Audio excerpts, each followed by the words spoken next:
From an agency standpoint, I think a level of white glove service is key for retention, just because it's also such a competitive market. There's so many agencies, there's so many marketing agencies now. So what makes you stand out? So I think that a white glove service can be done through being proactive and even just presenting new creative ideas or suggesting out-of-the-box influencers and sharing updates about a campaign in live time.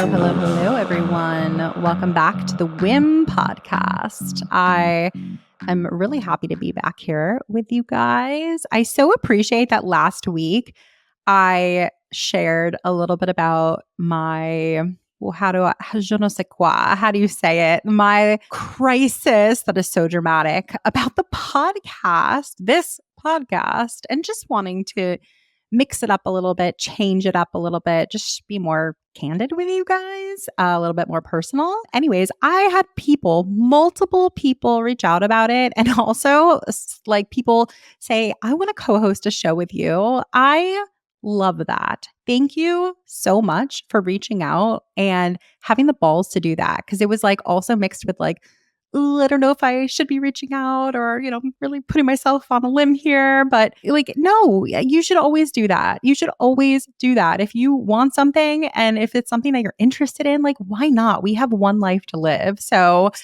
I appreciate those of you who reached out. I appreciate the words of encouragement. And it's something that I will definitely continue to think about. I also want to thank our YouTube viewers as well.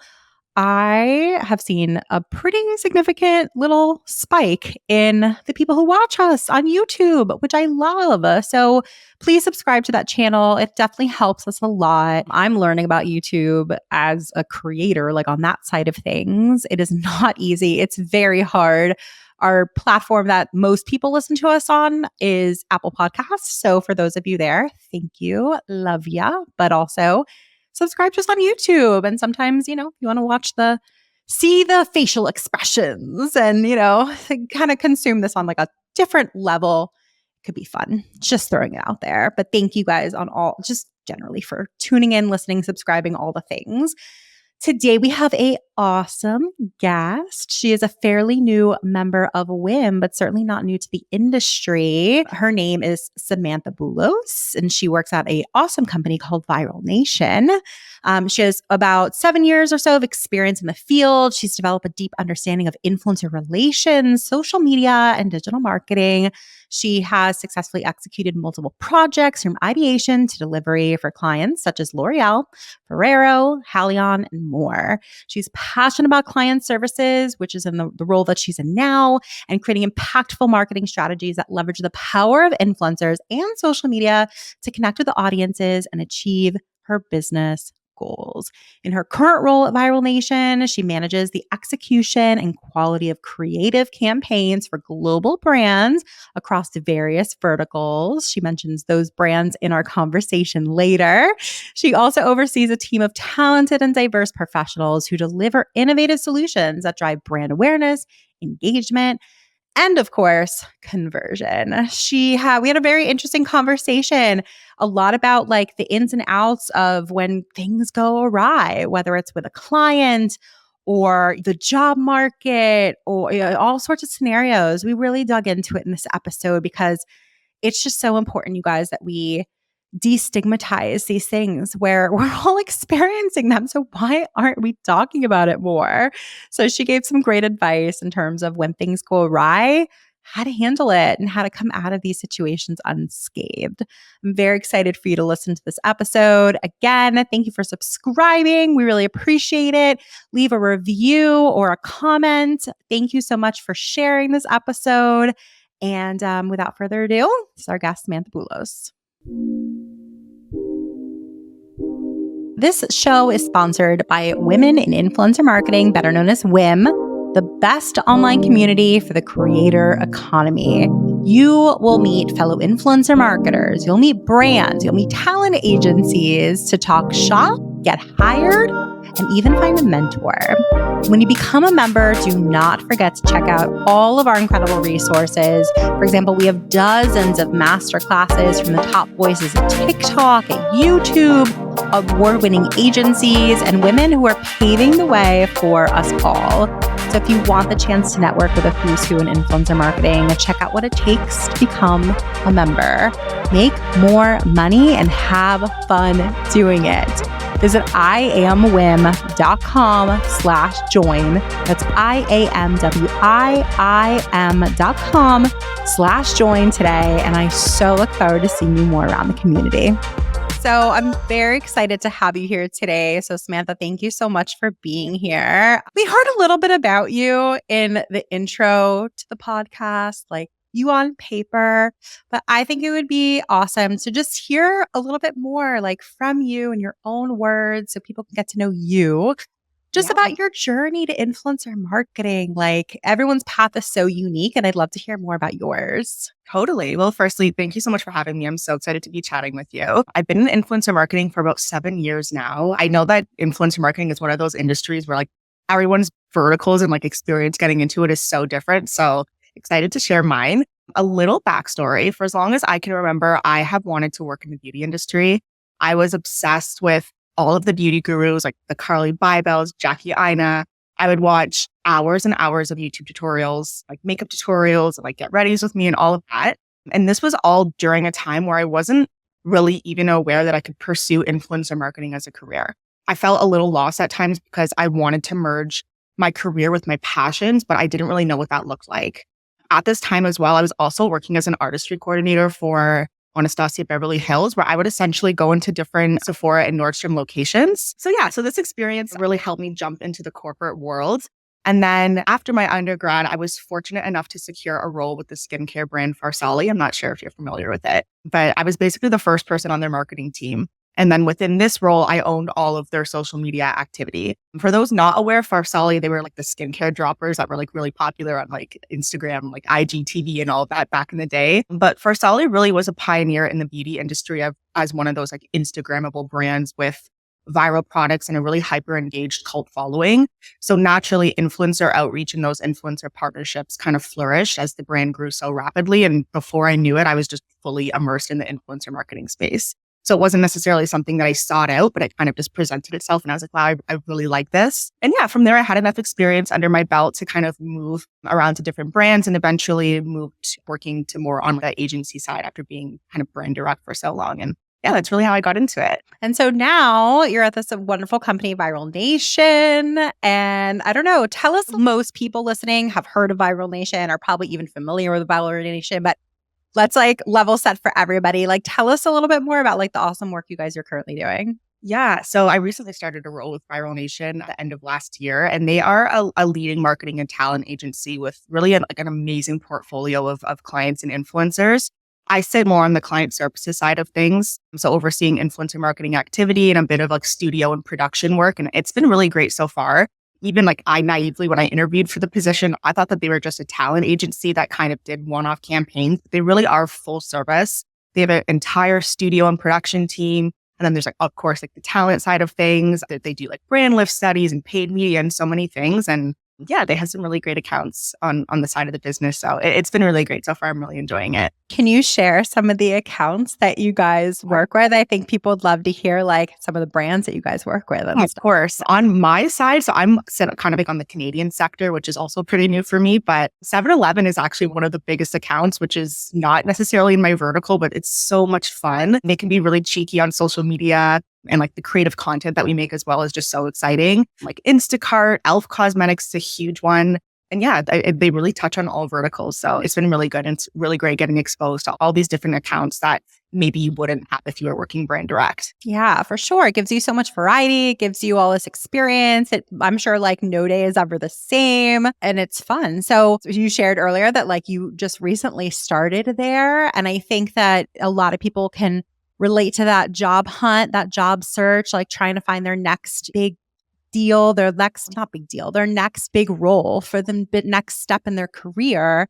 So what advice would you give to those who are looking for the next great role in the creator economy, but are just struggling with this wild job market that we're currently in? Yeah, no, that's a great question. I understand that now more than ever, the job market is really brutal and very competitive. So I have a lot of empathy for those who are actively seeking new opportunities in the space. especially influencer marketing, because it is still a little bit niche. I unfortunately was laid off during the pandemic. And what helped me the most was taking advantage of social media and networking as much as I could, which I know is very repetitive and people hear that a lot. But whether it's joining, like different online communities such as Women in Influencer Marketing, or even just reaching out to people on LinkedIn who are like-minded and work for, a company of interest, and setting up a 15-minute coffee chat, that'll really only improve your chances. I also understand that applying for jobs is a full-time job itself, and it can be really exhausting.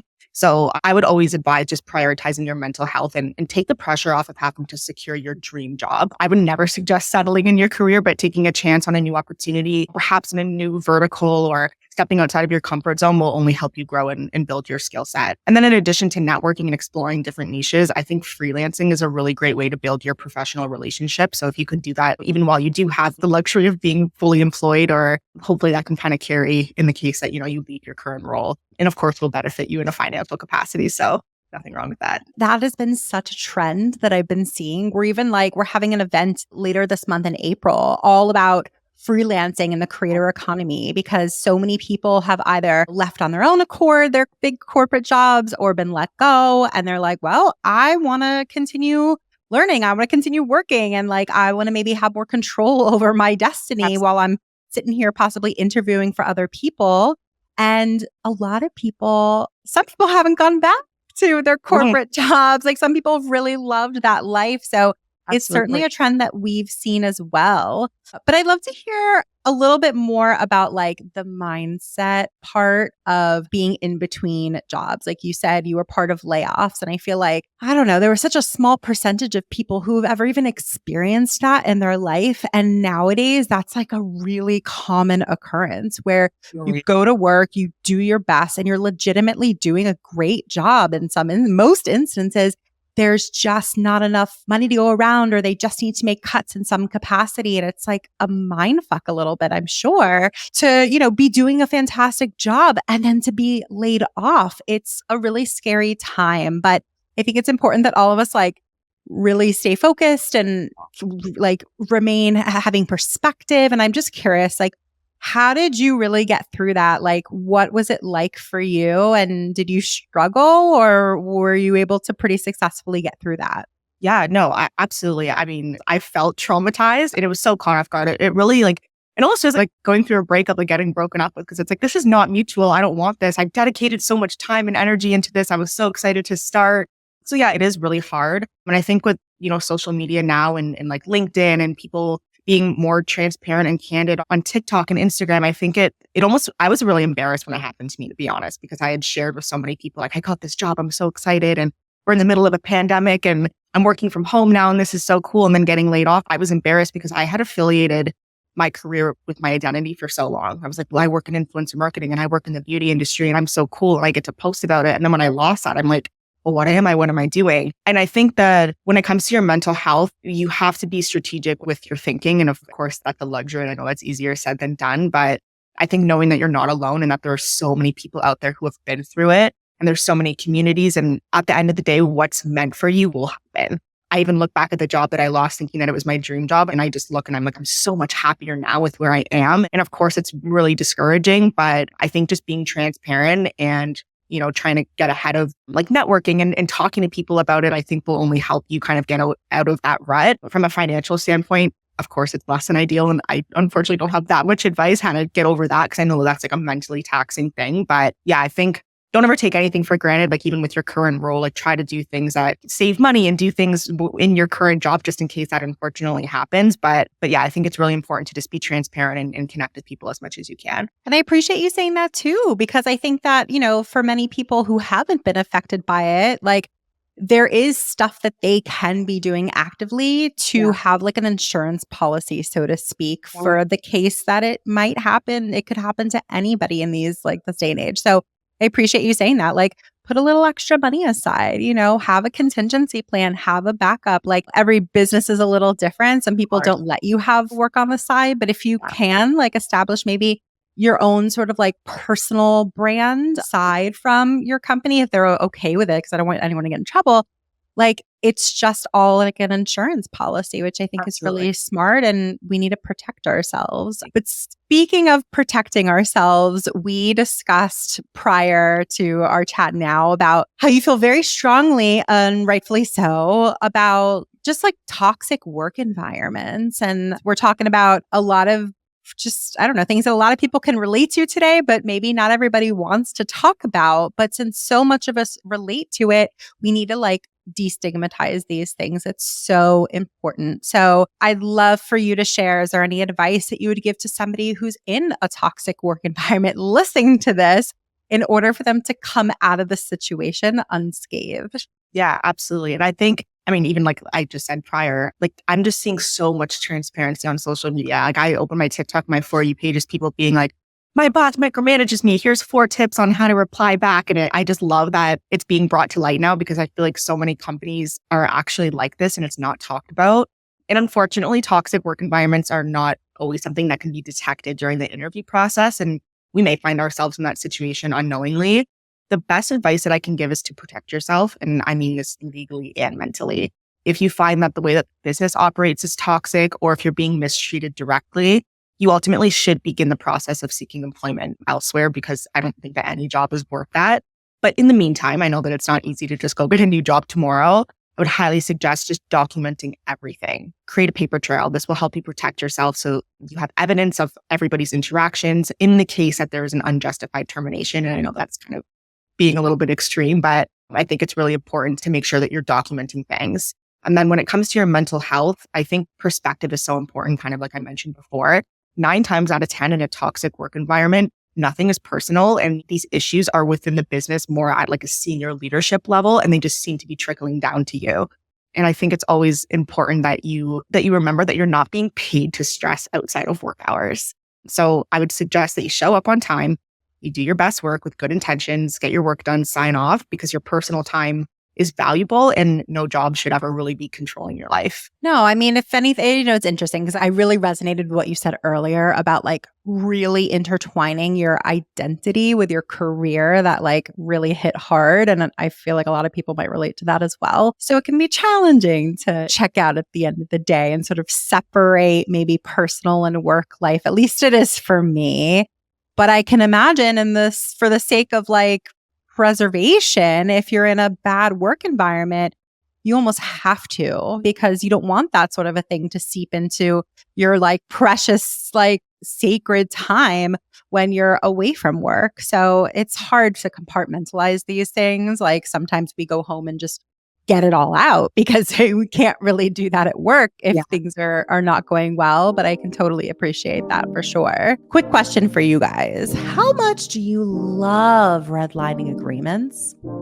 Yeah, me too. Let me tell you about our latest sponsor called Caveat. So Caveat with K is an AI-powered contracting platform that simplifies and automates your contracts. It'll hugely improve the way that you review partnership agreements. So if you're a media company or an entertainment company or a management firm, it's a must-have tool. Look, sometimes you do need to hire a lawyer, an expensive lawyer nonetheless, to work on an agreement because it's over a certain threshold, and a good lawyer can be invaluable. But what about all those other partnerships, those other contracts that are for $5,000 or even like $1,000? That's where Caveat comes in to support you and your team through AI to process your contracts to gain a competitive edge through data-driven insights and automatic AI-driven deadlines. It's game-changing tech, and it's founded by 3 brilliant women. So you know why I'm out here supporting it. Get time back in your day because Caveat will help you with the part of your business that may be your least favorite.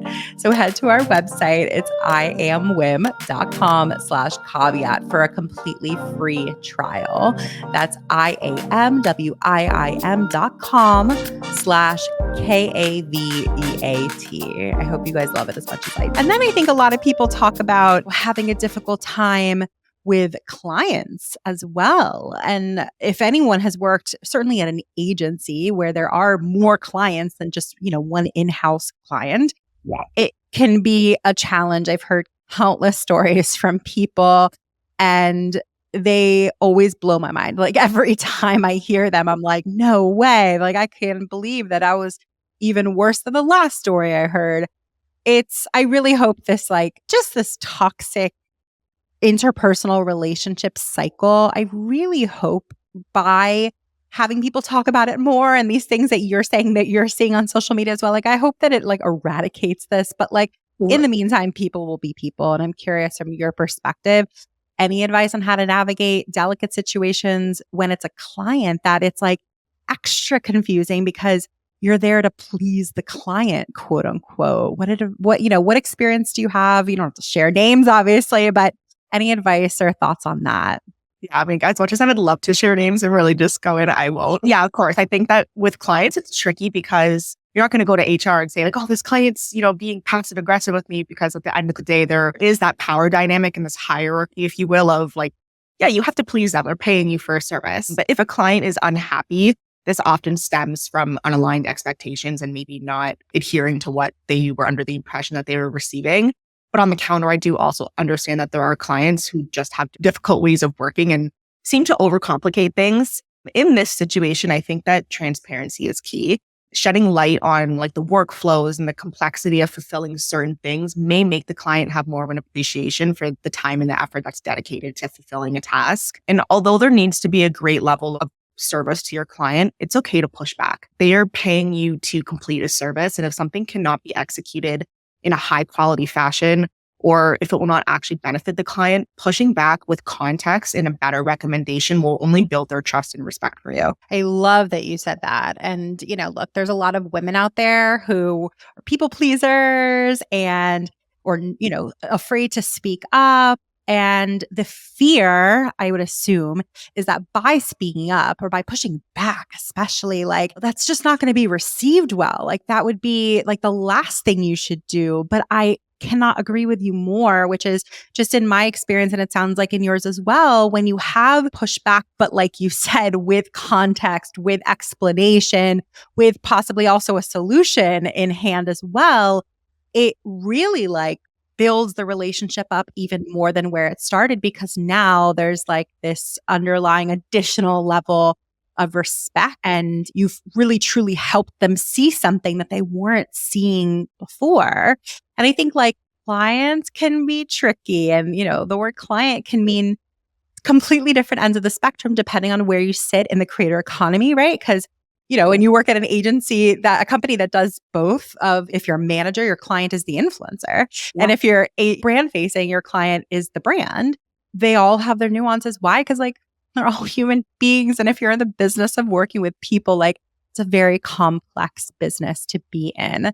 So conversely, I'm curious, like now, especially that you're in like a client services role, what advice do you have for retaining clients, like building those client relationships? Like what either have you seen worked for other people that you aspire to do, or things that have just worked for you firsthand? Yeah, I mean, I think similarly to kind of the same point that I had earlier, I think just like any successful relationship in your life, whether it's a friend or whatever, a strong client relationship is built on trust and communication. And one thing that's really stood out to me is I've learned that saying yes is not a skill. If it cannot be done with quality, do not agree to it. Essentially, don't overpromise and underdeliver. You should be doing the exact opposite. And this is where, like if a client's unhappy, it's probably because there's unaligned expectations and they have an idea of something that's just not being delivered. From an agency standpoint, I think a level of white glove service is key for retention, just because it's also such a competitive market. There's so many agencies, there's so many marketing agencies now. So what makes you stand out? So I think that a white glove service can be done through being proactive and even just presenting new creative ideas or suggesting out of the box influencers and sharing updates about a campaign in live time. Anything that kind of sits as a value add that maybe is out of scope and is a light lift for you will go a long way. I'd also love to talk about time management a little bit. So I candidly have never been on the brand facing side. I've only represented talent before. I'm always like very curious about the other side, the one that I'm not as familiar with. And so when you tell me that like white glove service is what can distinguish you from client to client, or from their perspective, from, potential people to service them, I think of how much time that could take. And then I think like, well, what do you do when there's a client who's like a little more needy than another, or you just simply like are at full bandwidth and you're just like, how do I relegate my time? How do you like, I think a part of it is probably just prioritization, managing. I'm just curious, like how you wrap your head around that. Yeah, of course. I think it also kind of depends on the size of the agency. I've worked with startup agencies and I'm now at a much bigger one. And I'm seeing kind of those still like fundamental issues with time management. I think timelines, and it sounds so simple, but are so important, and making sure that they're visible to the client as well. And kind of seeing if the client is a little bit more needy and needs handholding and takes a lot of time to review things, that's okay, but you need to bake that into your timeline. And I think also, in addition to a timeline, there should also be a few sections that also highlights what was the due date and then what was the actual date that it was delivered, so that you can see the discrepancy in time and be transparent with them. Okay, well, we had a bottleneck here because it took you 7 days to review a piece of content when it should have only been 2. So that's why the campaign is being pushed back. And I think just having that level of transparency and also holding them accountable is so important. And I think if a client presents like, hey, we have a product launch on this date and content has to go live on this date, it's a tentpole. Okay, give us that date and we'll create a work back schedule. And this is what it's going to look like to deliver, but you have to adhere to these dates or else it's just not going to get done. And I think that level of transparency is so important. Have you ever had someone respond negatively when you've been transparent? Because I think that like that would be the advice that I would give too. I'm just always thinking of like, how can we maybe prepare someone who's even like wanting to take this advice listening now, but like, how can we prepare them for the off chance that it goes wrong? Like, what can you do if the other side pushes back? Have you ever experienced that before? Truthfully, I've experienced a little bit of defensiveness and just calling them out like, hey, you know what? Like, we're seeing a holdup here and can we keep things moving? But I've never had really like a very negative response. But I think that's because communication has always been consistent. I think that if you're talking to your client once a week and then, show them this and say, oh, look, we're delayed because of you, then of course they're going to be surprised and they're probably going to be offended. But you need to be speaking to your clients daily, keeping them updated. Hey, just a reminder, we need your feedback on this. Let us know if you want to schedule a call so we can go through it together and, get this over the line. I think there needs to be a level of consistency and communication so that they're very aware of the timelines. I think if you're not doing that, of course, they're going to be upset and they're probably going to try to shift blame. But I think it's important just to be very consistent so that nothing slips through the cracks. Yeah, no, I can appreciate that. I also think like a lot of people are email first people. And I think that so much can get lost in translation through email. And I also think that, in a client service position, you're always trying to build that relationship. And so the first choice is to ever occasionally meet with them in person, like in a pretty like low key, low stakes environment where it's like, let's just grab coffee. I'd love to just like get to know you as a human being. But that's not always possible. People are everywhere now. And so maybe conversely, like not conversely, but secondarily, like the priority would probably next be just hopping on a phone call. A video call would be even better because I feel like you can read people, get a sense of who they are. But I also think that as women, especially, like we also need to learn to trust our gut. And if you feel like something is a little off, you feel like something is wrong or something is just off, like it is always beneficial to get ahead of that.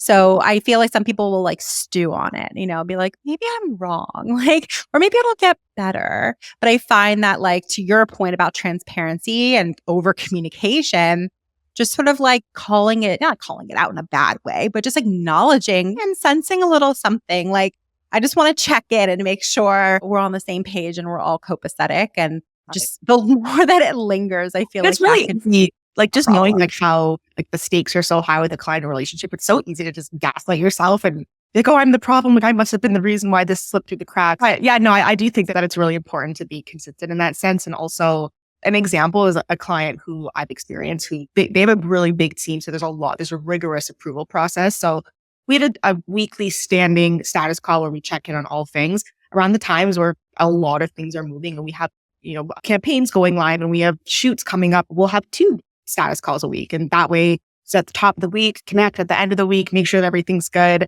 And then there's emails in between. But to your point, email alone just does not suffice. So there might be like 150 like conversations in one thread, like things are bound to get lost. So I think any opportunity, of course, meeting up with them would be absolutely great. And it also just kind of helps build that relationship as well. I'm curious too, like as someone who is in this sort of like client services role, like what are some of your favorite parts of the job? Like why is this the choice for you in terms of like, this was the next step in your career? What like lights you up about it? Yeah, it's funny because I worked brand direct and I worked with a lot of vendors, and being the one on the brand side, like I always had a really good relationship with them. And as I kind of worked more with influencers directly, I thought that my career path was going to be influencer, like talent management. That's always where I saw myself. But yeah, being on the agency side, I really just fell in love with the idea of working with multiple brands at a time. I think it's so exciting. And sitting as kind of like the expert in the field, if you will, be with an agency, that's kind of how you're viewed.